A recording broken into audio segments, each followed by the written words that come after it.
बातम्या पाहूयात सविस्तर। शहापूर इथे समृद्धी महामार्गावर मध्यरात्री क्रेन कोसळून झालेल्या भीषण अपघाताच्या ठिकाणी मुख्यमंत्री एकनाथ शिंदे यांनी जाऊन प्रत्यक्ष पाहणी केली। या अपघाताबद्दल दुःख व्यक्त केलं। पुणे दौऱ्यानंतर थेट मुख्यमंत्री एकनाथ शिंदे हे दुर्घटनास्थळी पोहोचले। या दुर्घटनेत आतापर्यंत 20 जणांचा मृत्यू झालाय।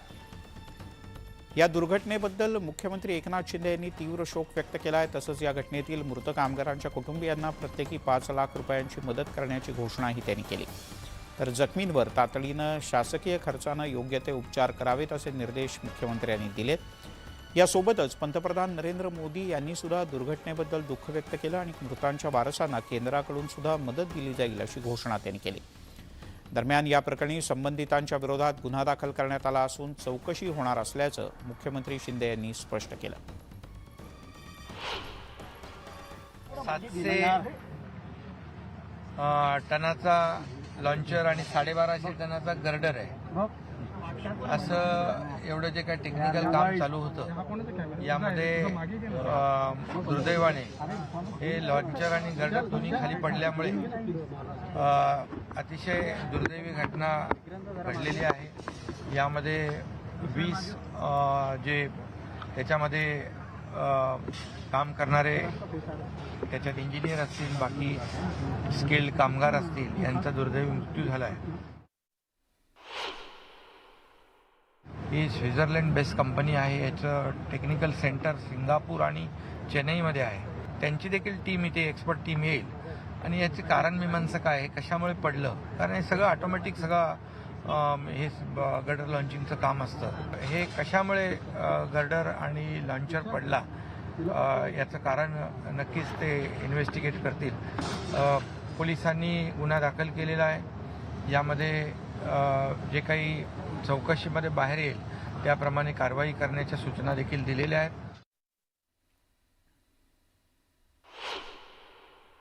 स्वतः आदरणीय प्रधानमंत्री महोदयांनी, मोदी साहेबांनी देखील या घटनेची गांभीर्याने दखल घेतलेली आहे। त्यांनी देखील संवेदना आणि शोक व्यक्त केलेला आहे आणि मृतांच्या परिवाराला देखील केंद्र सरकारच्या वतीने 2 लाख रुपयाची मदत त्यांनी देखील जाहीर केली आहे। राज्य शासनाच्या वतीने देखील आपण 5 लाख रुपये मदत देण्याचा निर्णय घेतला आहे।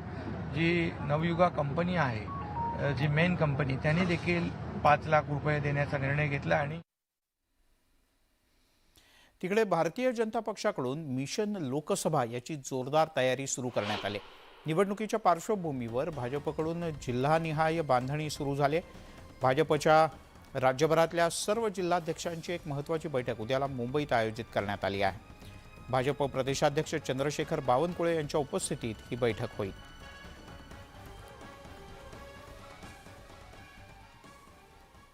राज्यातल्या शिंदे फडणवीस पवार सरकारचा चौथा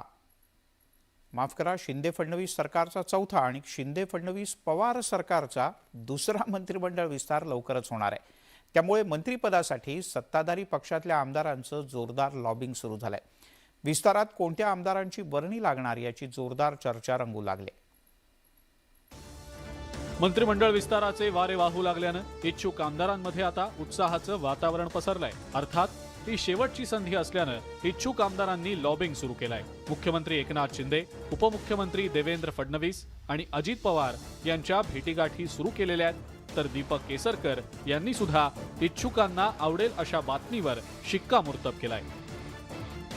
मंत्रिमंडळ विस्तार कारण आता राज्यमंत्री आणि पालकमंत्री नसतात अशा मला असं आहे की लवकरात लवकर मंत्रिमंडळाचा विस्तार होईल आणि पालकमंत्री पदे सुद्धा वाटली जातील याची मला खात्री आहे। आमदारांमध्ये नाराजी नसल्याचा दावा सत्ताधाऱ्यांकडून वारंवार केला जातोय।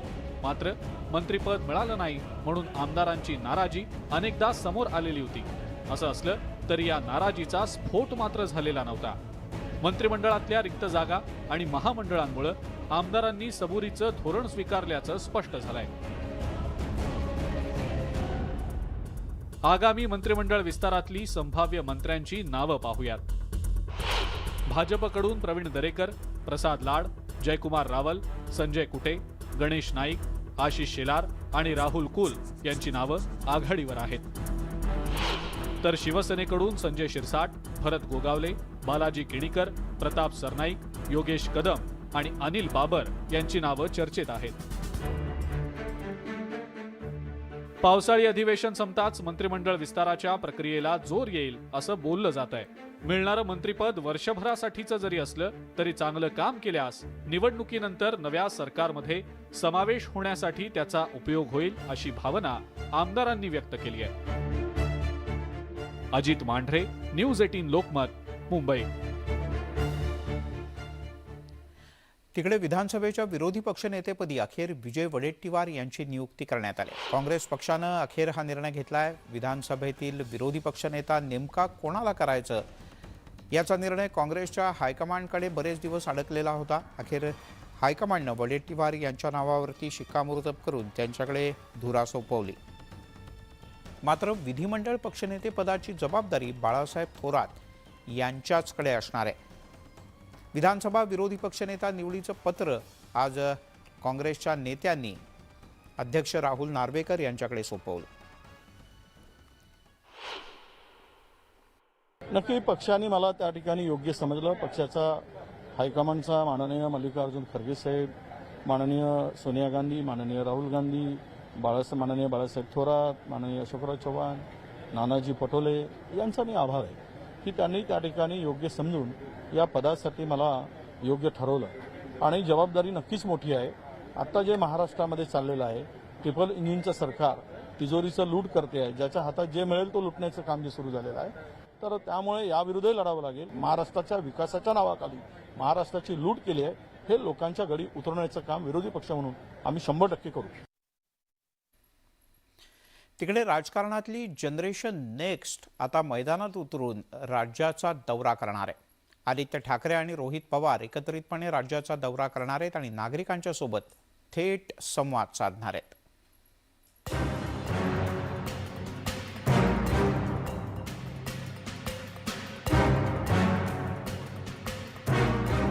महाविकास आघाडीतील युवा नेते आदित्य ठाकरे आणि रोहित पवार थेट मैदानात उतरणार आहेत. दोन्ही युवा नेत्यांचे पक्ष वेगवेगळे आहेत. मात्र शिवसेना ठाकरे गट आणि राष्ट्रवादी काँग्रेस शरद पवार गटाच्या या दोन्ही नेत्यांची जोडी एकत्रितपणे सत्ताधाऱ्यांसमोर आव्हान निर्माण करणार आहे. सप्टेंबर महिन्यात या दोन्ही नेत्यांचा राज्य दौरा सुरू होणार असल्याची माहिती सूत्रांनी दिली आहे. उद्धव ठाकरे आणि शरद पवार हे दोन्ही नेते राज्याचा दौरा करतील. मात्र त्यांच्या दौऱ्याच्या आधीच आदित्य रोहितची ही जय वीरूची जोडी त्यांच्या दौऱ्यात सत्ताधाऱ्यांच्या विरोधात रान उठवणार आहे. भ्रष्टाचार आणि महिलांवरील वाढत्या गुन्ह्यांचे मुद्दे या दौऱ्यात प्रकर्षानं मांडण्यात येणार आहे. आदित्य ठाकरे आणि रोहित पवार यांच्या दौऱ्यावर सत्ताधाऱ्यांनी प्रतिक्रिया व्यक्त करणं साहजिकच होतं. राजकारणात सर्वांनाच आपला पक्ष वाढवण्याचा अधिकार लोकशाहीनं दिलाय असं म्हणून सत्ताधाऱ्यांनी या विषयावर अधिक बोलणं टाळलं. लोकसभेच्या निवडणुका पुढल्या वर्षी मे महिन्यात होणार आहेत. लोकसभेच्या निवडणुका अवघ्या 9 महिन्यांवरती आल्या आणि त्या निवडणुका सर्वच पक्षांसाठी महत्त्वाच्या असणार आहेत. या सर्व पार्श्वभूमीवर आदित्य ठाकरे आणि रोहित पवार एकत्रितपणे दौरा करून महाविकास आघाडी मजबूत असल्याचा संदेश देतील. आता या दौऱ्याला कसा प्रतिसाद मिळतो आणि त्याचा कितपत राजकीय फायदा होतो हे आगामी काळात स्पष्ट होईल. Bureau report, news 18 Lokmat. Maharashtra Navnirman सेनेच्या विद्यार्थी सेनेच्या 17व्या वर्धापन दिनाच्या निमित्तानं रवींद्र नाट्य मंदिरात रीलबाज पुरस्कार सोहळ्याचं आयोजन करण्यात आलं होतं. याला मनसेचे अध्यक्ष राज ठाकरे यांनी सुद्धा हजेरी लावली.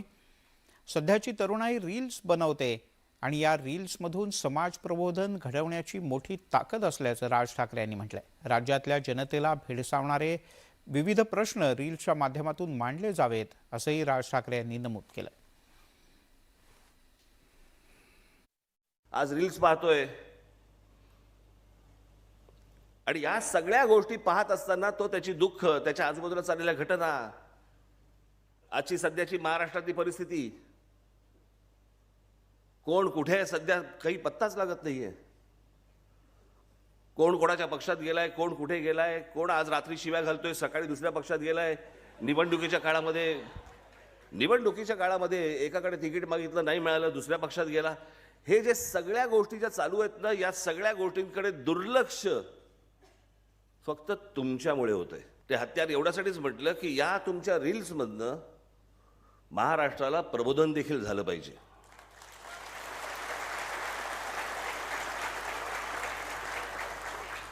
नुसतेच सगळेजण हसतायत, नुसतेच सगळ्या काहीतरी भंकस चालू आहे, गंमत चालू आहे, याच्या पुरता तो मर्यादित ती गोष्ट असता कामा नये, कारण ती अत्यंत प्रभावी माध्यम आहे ते. Love you.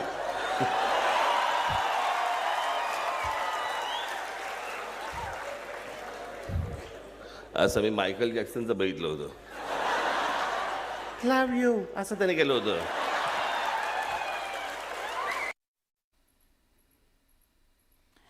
तिकडे मुंबईतील गणेशोत्सव मंडळाचे समन्वयक मुंबई शहराचे पालकमंत्री दीपक केसरकर, मंगलप्रभात लोढा, आशिष शेलार यांच्यात मुंबई महानगरपालिकेत एक महत्त्वाची बैठक पार पडली. या बैठकीत गणेश मंडळांच्याकडून आकारण्यात येणाऱ्या अनामत रक्कम कराच्या संदर्भात चर्चा झाली. गणेश मंडळांच्याकडून 1,000 रुपये अनामत रक्कम घेण्याचा निर्णय घेण्यात आला होता. मात्र या बैठकीत ही रक्कम 1,000 वरून 100 रुपये करण्यात आले. तसंच चायनीज गणेश मूर्तींवर पूर्णपणे बंदी घालण्यात आली आहे.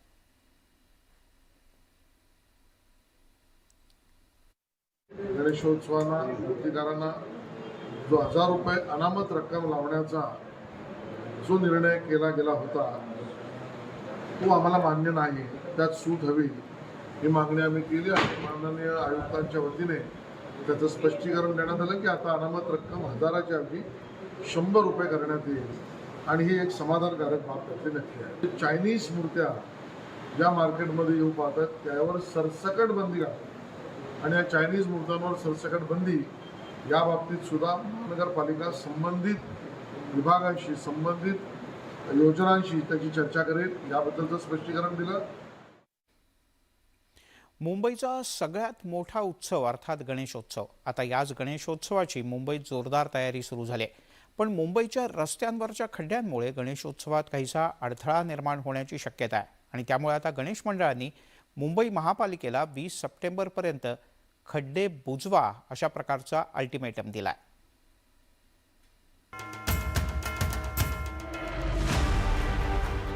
पण सततच्या पावसामुळे मुंबईत ठिकठिकाणी रस्त्यांवर पडलेले खड्डे या मूर्तीच्या मार्गात विघ्न निर्माण झाल्याचं बघायला मिळतं. त्यामुळेच लांब अंतरावर जाणाऱ्या गणेश मूर्तींचा मार्ग सुकर होण्यासाठी गणेश समन्वय समितीनं मुंबई महापालिकेला खड्डे बुजवण्यासाठी अल्टिमेटम दिलंय. 20 ऑगस्टच्या आत मुख्य रस्त्यांवरील खड्डे भरून घ्यावेत अशी मागणी महापालिकेकडे करण्यात आली आहे. एखादा लालबागवरून कुर्ल्याला जर मूर्ती आणायची झाली तर हे खड्डे बघितल्यानंतर त्या मूर्तीची काय परिस्थिती होईल. उद्या मूर्तीला कुठे तडा जाऊ नये काय म्हणून आम्ही त्यांना हे केलं आहे की लवकरात लवकर म्हणजे साधारणतः आम्ही किती 12 ऑगस्टची काय तारीख दिलेली आहे त्यापूर्वी तुम्ही हे खड्डे बुजवण्याचं हे करा. पाऊस आहे आम्ही समजू शकतो काय, परंतु खड्ड्याच्या बाबतीत जरा प्राधान्याने लक्ष देऊन ते जितक्या निकालात काढता येईल तेवढं करा. सध्या महापालिकेत प्रशासक आहेत. प्रशासक हे मुख्यमंत्र्यांच्या आदेशाने कारभार पाहत असतात. त्यामुळे यावर्षी रस्त्यांना पडलेल्या खड्ड्यांचं खापर थेट राज्य सरकारवर फुटणार आहे. त्यामुळेच पालकमंत्री मंगलप्रभात लोढा यांनी खड्ड्यांचा पाहणी दौरा करण्याबरोबरच खड्डे भरण्याच्या प्रक्रियेचीही पाहणी केली. पण शिवसेना उद्धव बाळासाहेब ठाकरे गटाने मात्र खड्ड्यांवरून सरकारवर निशाणा साधला. पालकमंत्री BMC मध्ये कॅसा BMC किंवा BMC बनवण्यात व्यस्त आहेत.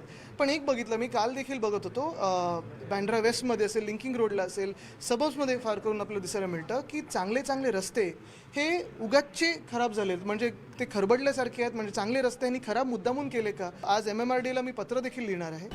दरवर्षी यंदाही खड्ड्यांवरून राजकारण रंगतंय. पण या खड्ड्यांचा परिणाम बाप्पांच्या मिरवणुकीवर होऊ नये अशी गणेश भक्तांकडून मागणी केली जाते. महापालिकेनं शाडू मूर्तींसाठी घेतलेल्या पुढाकारालाही रस्त्यांवर खड्डे राहिल्यास मोठा फटका बसू शकतो. त्यामुळे महापालिकेनं तातडीनं खड्डे भरण्याची मोहीम हाती घ्यावी अशी मागणी केली जाते. व्हिडिओ जर्नलिस्ट अरुण पेडणेकरसह प्रणाली कापसे, न्यूज 18 लोकमत, मुंबई. आज मुंबईतील सर जे रुग्णालयात सर्जरी डिपार्टमेंटचं लोकार्पण करण्यात आलं. मुंबईचे पालकमंत्री दीपक केसरकर यांच्या हस्ते हा कार्यक्रम पार पडला. महाराष्ट्र शासनानं वैद्यकीय क्षेत्रात चांगलं काम करू अशी हमी दिली होती आणि याचा एक भाग म्हणून आज मुंबईतल्या जे रुग्णालयात अद्ययावत असं सर्जरी डिपार्टमेंटचं उद्घाटन पार पडलं.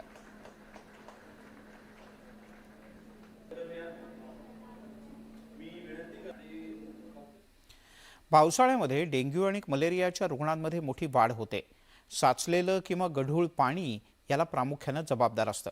मुंबईतल्या अंधेरी कुर्ला रोडवर रहिवाशांनी अशाच डासांचा प्रचंड त्रास होतो याची सातत्यानं तक्रार सुरू केली आणि याला जबाबदार आहे मुंबई महानगरपालिका आणि तिचे अधिकारी.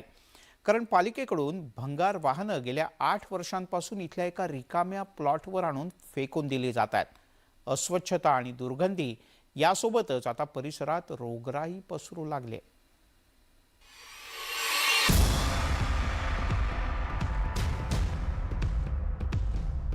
मोडीत निघालेल्या वाहनांचा जणू काही डोंगरच तयार झालाय असं म्हणता येईल.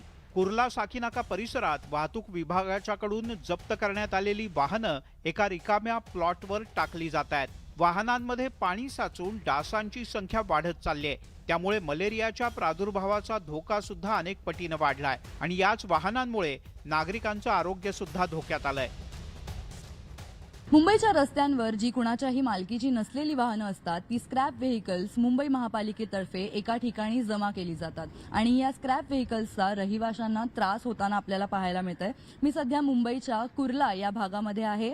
आपण पाहू शकता माझ्या शेजारचं दृश्य. इथे मोठ्या प्रमाणात रिक्षांचा आणि गाड्यांचा खच पडलेला आपल्याला पाहायला मिळतोय. खरं तर ही जागा मुंबई महापालिका डेव्हलप करणं अपेक्षित होतं. या जागी ही जागा बिल्डरने दिल्यानंतर या जागी एखादं गार्डन किंवा मैदान बांधणं अपेक्षित होतं.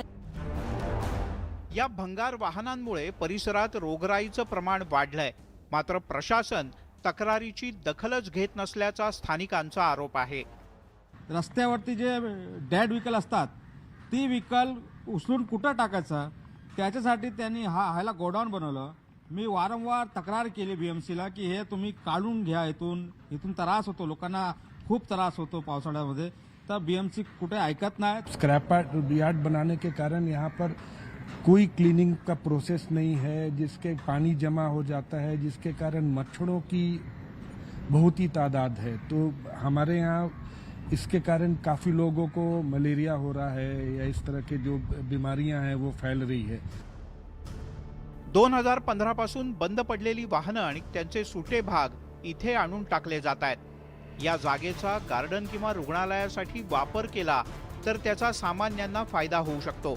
मात्र वाहतूक विभाग आणि प्रशासन लक्ष देत नसल्यामुळे चांगल्या जागेचा एक प्रकारे गैरवापरच सुरू आहे असं म्हटलं तर चुकीचं ठरणार नाही. व्हिडिओ जर्नलिस्ट गणेश गंधाट सोबत रुचा खानोलकर, न्यूज 18 लोकमत, मुंबई. यासोबतच बुलेटिनमध्ये घेऊयात एक छोटासा ब्रेक. लगेचच परत येतो.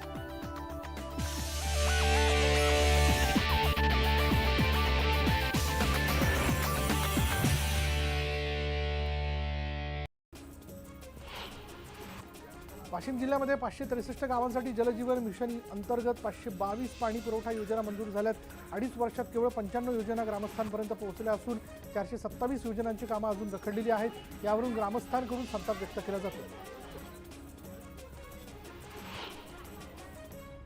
राज्यातील उद्योगांमध्ये वर्षभरात 1,18,422 कोटींची गुंतवणूक झाली. गुंतवणुकीत महाराष्ट्र देशात पहिल्या क्रमांकावर असल्याची माहिती उद्योग मंत्री उदय सामंत यांनी दिली. रत्नागिरीतील MIDC वर्धापन दिनानिमित्त ते बोलत होते. दरम्यान पुढील वर्धापन दिनापर्यंत 10,000 कोटींचा प्रकल्प रत्नागिरीत उभारणार असल्याचंही त्यांनी स्पष्ट केलं. कल्याणचा एसटी डेपो आणि वर्कशॉप येत्या 7 दिवसात स्थलांतरित करण्यात येणार आहे. स्मार्ट सिटीच्या कामात हा एसटी डेपो आणि वर्कशॉप अडथळा ठरत असल्यानं स्मार्ट सिटीचं काम संथ गतीनं सुरू आहे. त्यामुळे या डेपोचं विठ्ठलवाडी बस डेपोजवळ स्थलांतर होणार आहे. वारंवार मागणी करून निवेदनं देऊनही रस्त्याची मागणी पूर्ण होत नसल्यानं मालेगाव खाकुर्डीच्या रामनगर भागातील ग्रामस्थांनी सहकुटुंब उपोषण सुरू केलं. या आंदोलनात मोठ्या संख्येनं महिला तसंच विद्यार्थीही सहभागी झाले. अमरावतीमध्ये वंचित आणि भीम ब्रिगेडकडून जिल्हाधिकारी कार्यालयावर मोर्चा काढण्यात आला. आर्थिकदृष्ट्या दुर्बल घटकांना घरं बांधून देण्याची मागणी यावेळी करण्यात आली. जळगाव महापालिकेत आयुक्तांच्या अविश्वासाबाबत बोलवलेल्या विशेष महासभेत अविश्वास ठरावावर सह्या करणारेच नगरसेवक गैरहजर राहिलेत आणि त्यामुळे महापौरांनी महासभा तहकूब केली. मंत्री गिरीश महाजन आणि गुलाबराव पाटील यांच्या तंबीनंतर नगरसेवकांनी माघार घेतल्याची चर्चा.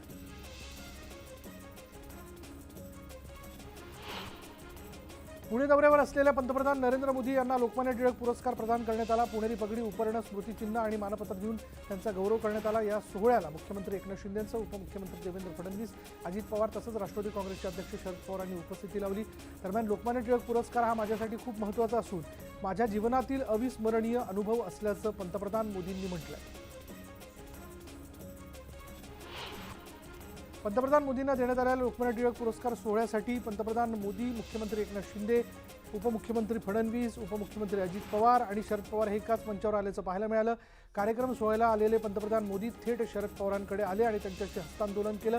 त्यानंतर मोदींनी सुशीलकुमार शिंदे यांच्यासोबत हस्तांदोलन केलं.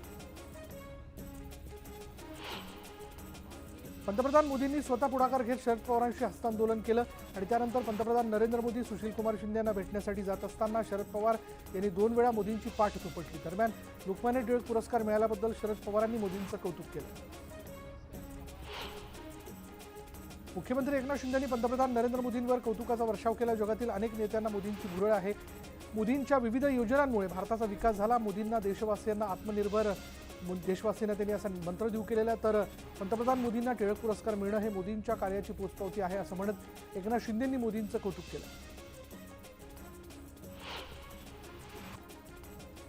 पंतप्रधान नरेंद्र मोदी यांच्या हस्ते सिव्हिल कोर्ट ते पिंपरी चिंचवड या मेट्रो मार्गाचं उद्घाटन झालं. ही मेट्रो सरळ न्यायालयापर्यंत येणार असल्यानं पिंपरी चिंचवड ते पुणे हा प्रवास वेगानं होणार आहे. या मेट्रोला प्रवाशांनी मोठी गर्दी केली होती. शेतकरी संघटनेचे नेते रघुनाथदादा पाटील यांनी बीआरएस पक्षात प्रवेश केला. तेलंगणाचे मुख्यमंत्री आणि बीआरएस पक्षाचे प्रमुख चंद्रशेखर राव यांनी रघुनाथ पाटील यांच्या घरी भेट दिल्यानंतर हा पक्षप्रवेश पार पडला. विधानसभेत विरोधी पक्ष नेतेपदी विजय वडेट्टीवार यांची नियुक्ती करण्यात आली. त्यानंतर चंद्रपुरात काँग्रेस कार्यकर्त्यांनी जोरदार जल्लोष केला. फटाके फोडत, ढोल ताशाच्या गजरात नारेबाजी करत या निर्णयाचं स्वागत करण्यात आलं. अजित पवारांना माहिती होतं मोदींशिवाय पर्याय नाही, म्हणून ते सर्वच्या सर्व राष्ट्रवादी पक्ष घेऊन आमच्याकडे.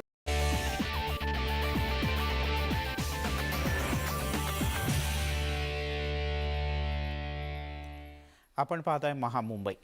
बदलापूर जवळ असलेलं बारवी धरण अखेर 100% भरलंय आणि आता वाहू लागलाय. सध्या धरणाचे 8 स्वयंचलित दरवाजे काही प्रमाणात उघडण्यात आले असून पाण्याचा विसर्ग सुरू आहे. धरण ओव्हरफ्लो झाल्यानं ठाणे जिल्ह्याची पुढच्या वर्षभराची पाण्याची चिंता मिटली आहे. बदलापूर जवळचं बारवी धरण हे ठाणे शहरासह अंबरनाथ, डोंबिवली, नवी मुंबई, मीरा भाईंदर या सगळ्या शहरांसाठी अत्यंत महत्त्वाचं आहे.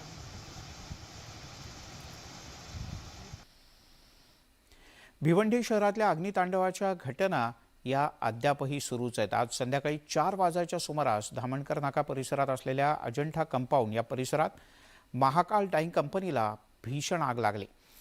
या कंपनीमध्ये कच्च्या कपड्यांवर रंगप्रक्रिया केली जाते. कंपनीमध्ये ज्वलनशील पदार्थ मोठ्या प्रमाणात होता, त्यामुळे आग आणखीन भडकली. नागरी वस्तीमध्ये हे महाकाल डाईंग आहे, त्यामुळे परिसर अत्यंत दाटीवाटीचा आहे. घटनास्थळी अग्निशमन दलाची सुद्धा या आगीवर नियंत्रण मिळवताना मोठी अडचण झाली. आगीत कंपनीतील यंत्रसामुग्री, कच्चा कपडा, रंगप्रक्रियेचं सगळं रसायन पूर्णतः जळून खाक झालंय. सुदैवानं आजूबाजूला राहणाऱ्या लोकांना कोणतीही हानी पोहोचली नाही.